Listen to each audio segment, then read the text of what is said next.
This morning, a special interview with British Prime Minister Boris Johnson.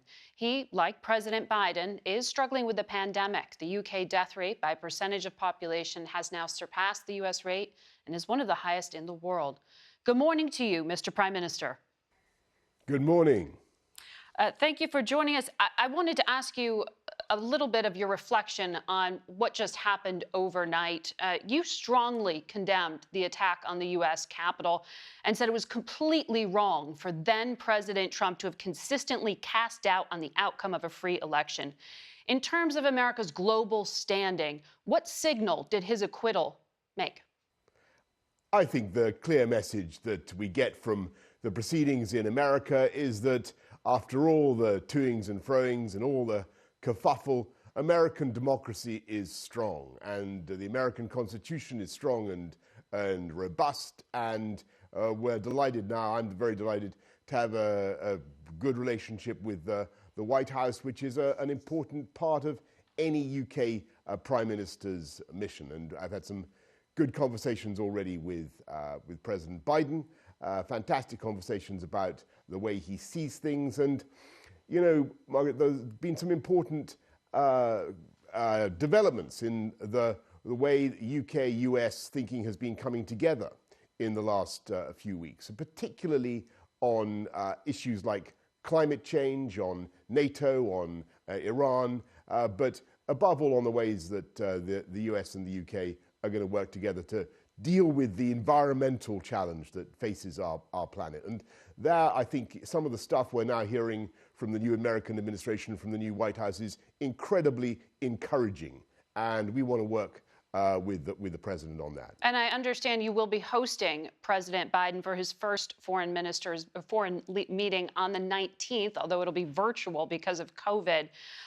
The Trump administration has already pledged about $4 billion in December to the Global Vaccine Alliance in this fight against COVID. And I understand that's the focus of your upcoming meeting with President Biden. What are you asking him to do? The United States and the UK both have an incredibly proud record of supporting the COVAX Global Vaccine Alliance. So together, we contribute huge sums to ensuring that countries around the world that are less fortunate than ours have access to vaccines. And we'll be working to make sure that that happens. What I also want to see is the US and the UK working together to learn the lessons from the pandemic and to build back better together. I'm thrilled that President Biden has also got a slogan, "Build Back Better." I think I claim that we used it first. Though to be truthful, I think we nicked it from someone else before I started using it. But it's the right slogan, Margaret. We've got to learn from this pandemic. We've got to learn about how to share information, how to share drugs properly, how to make sure we don't hoard things like personal protective equipment, as you saw earlier on in the pandemic. We've got to make sure that we are distributing vaccines. In the UK, we now have one of the fastest vaccine rollouts anywhere in the world, as your viewers may perhaps know. I think we've done almost 15 million vaccinations in our country. Almost, I think, more than 1 in 4 adults has now had a vaccination. That's tremendously fast progress. But we want to make sure that we work with countries like the United States so that everybody gets a vaccination. There's no point in great countries like the United States, the UK, vaccinating our own populations if we don't ensure that everybody gets a vaccination. So you're asking the US for more money towards that?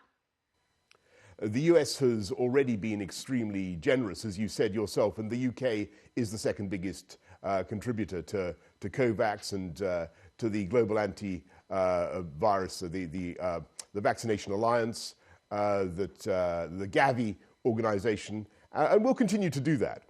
And just as the pandemic doesn't respect borders, so the fight against the pandemic has got to be mounted by countries coming together. Scientists work together across borders to beat this thing.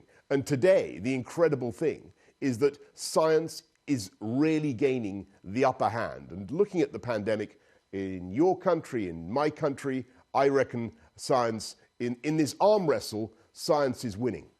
Well, in this arm wrestle, though, I want to ask you about what the World Health Organization report actually constituted, because they have deep concerns about the investigation, about Chinese interference, and they are demanding that China hand over data about the early outbreak. Are you joining them in that call? Is China obscuring what happened?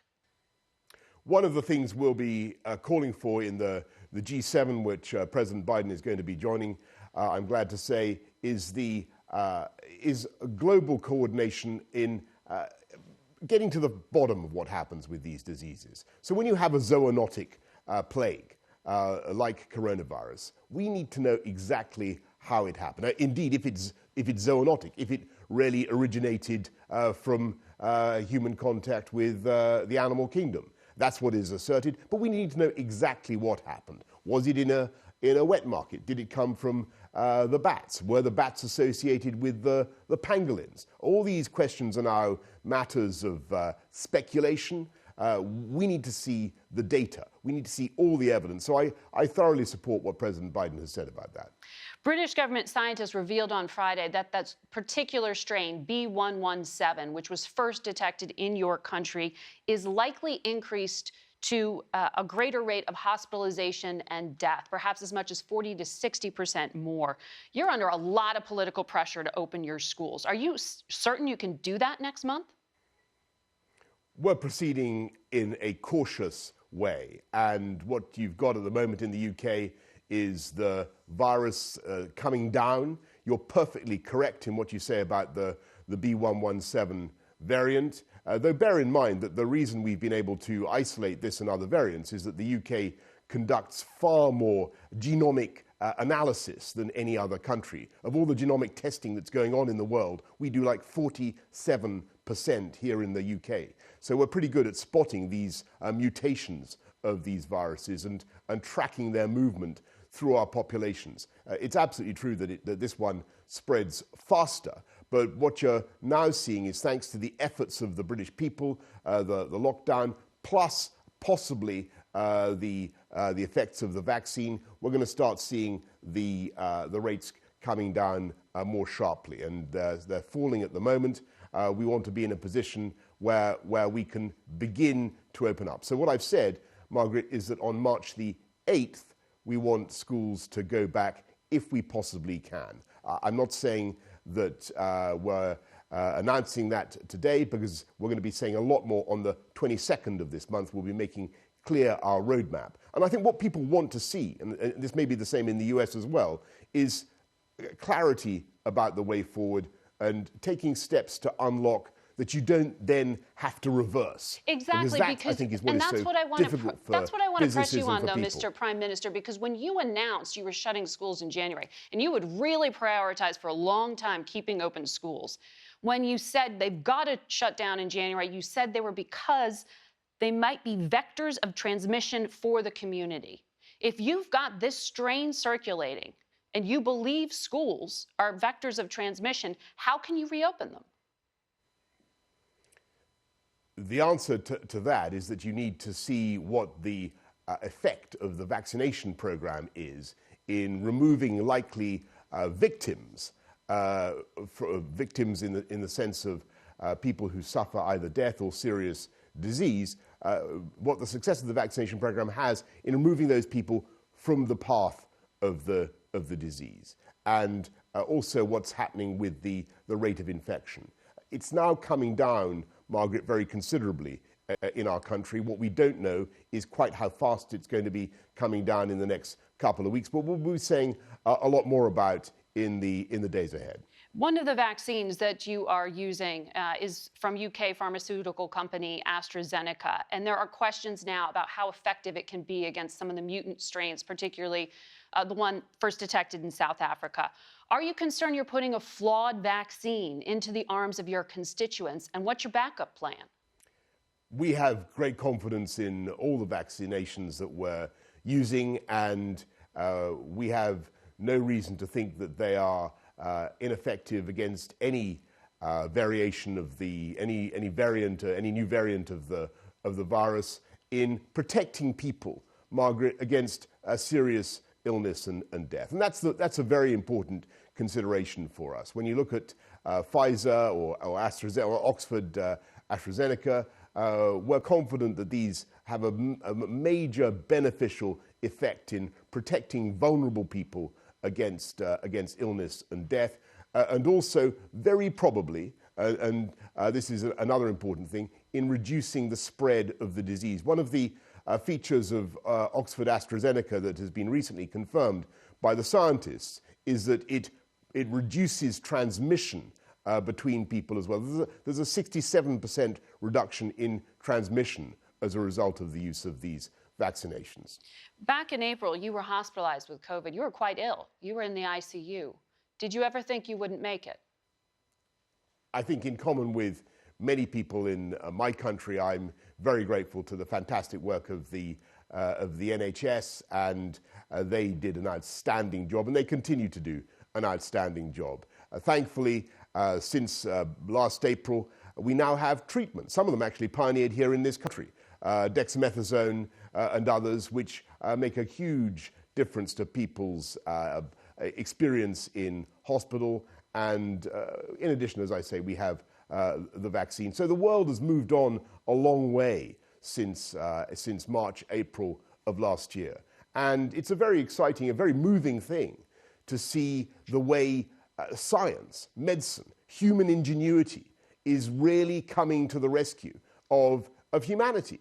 And absolutely incredible thing to see how governments combined with great companies, and you got to hand it you're not answering to the question, whole sir. Free market capitalist system. What's the question? Did you think you might not make it? I think I was going to. Well, what's the question? No, that didn't occur. I mean, I think one of the features of this illness is that you don't, as you undergo it, it's possible you don't realize quite what a state you're in. I think that is one of the features of it, because your oxygen levels go down in a way that perhaps the patient doesn't necessarily detect themselves. And that's why it's so serious. I want to ask you about U.S.-UK relations. You have not yet met President Biden, though you're about to have this virtual meeting. You did have a phone call. Back in 2019, he referred to you, as I'm sure you know, as the physical and emotional clone of Donald Trump. Are you concerned you're going to start off on the wrong foot? I've had, I think, already 2 long and very good conversations with the president, and we had a really good exchange, particularly about climate change and what he wants to do. I think it's today that America has just joined the Paris Accords, ended the reversal of America's membership of that, and that's great news. We want to build back better together, particularly in the run-up to the COP summit in November in Glasgow this year, which we hoped will be a physical incarnation of the leaders of the world, to agree what we hope will be a fantastic thing, which is everybody to get to net zero carbon emissions by 2050, but also making pledges on the way, what they're going to do to get there by 2030. So that means moving to new technology in a way that I think the Biden administration supports. So getting many more of our vehicles powered by electricity, putting a big bet on hydrogen, putting a big bet on wind power. And the UK, you may or may not know, is blessed with phenomenal gusts of wind, particularly in the North Sea. And we intend to harness this to become the Saudi Arabia of wind, and as it were. And there's a massive opportunity, I think, for the US and the UK to share technology and to work together, and using technological solutions to drive down CO2 emissions. Well, you may see the same direction on those issues, but on the issue of Ireland, you may have some difference here. President Biden doesn't want you to put that peace agreement in Northern Ireland at risk at all, has made clear that border needs to stay open, and you need to adhere to that EU-UK agreement from December. Can you commit and reassure the U.S. Congress and the U.S. President that you will do so in all circumstances? Stick to that agreement.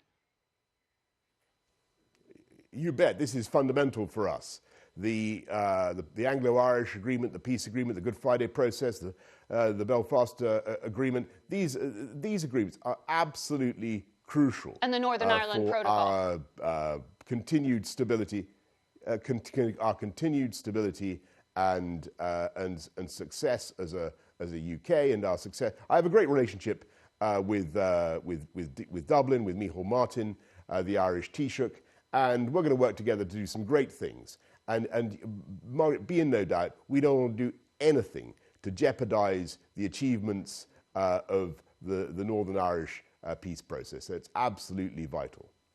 And the Northern Ireland Protocol specifically, you will adhere to that open border? We want to make sure that there's free movement north-south, a free movement east-west, and that we guarantee the rights of the people of Northern Ireland, of course. All right. Mr. Prime Minister, I'm told we are at time. Thank you very much for your time today. No. Margaret, thank you so much. Thank you. Thank you.